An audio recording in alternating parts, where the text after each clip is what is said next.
કોંગ્રેસના વરિષ્ઠ નેતા રાહુલ ગાંધીએ આરોપ લગાવ્યો છે કે છત્તીસગઢના 3 જિલ્લાઓમાંથી હજારો વન અધિકાર પટ્ટા ગાયબ થઈ ગયા છે। તેમણે કહ્યું કે ભાજપ આદિવાસીઓના અધિકારો છીનવી રહી છે। સરકારના આંકડામાં મોટો ઘટાડો જોવા મળે છે। કોંગ્રેસે આ અંગે ગંભીર ચિંતા વ્યક્ત કરી અને આદિવાસીઓના અધિકારોનું રક્ષણ કરવાનું વચન આપ્યું છે।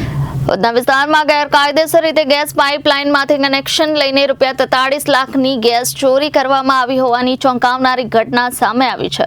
ગુજરાત ગેસ કંપનીની ફરિયાદના આધારે પોલીસે ગેસ ચોરીના ગુનામાં વિશાલ કુમાર પટેલ અને ગુજરાત ગેસ કંપનીમાં મીટર રીડિંગ કામ કરતી કર્મચારી શરદ મુનકનની ધરપકડ કરવામાં આવી છે। પ્રાથમિક તપાસમાં ખુલ્યું છે કે કંપનીના કર્મચારીઓ દ્વારા ગેરકાયદેસર કનેક્શન માટે જરૂરી સાધનો પૂરા પાડવામાં આવ્યા હતા અને પાઇપલાઇન સાથે જોડાણ કરાવી ગેસ ચોરી કરવામાં આવતી હતી।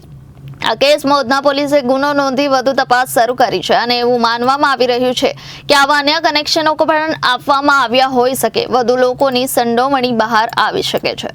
Reporter Arvind Rathod, Janadesh news, Surat.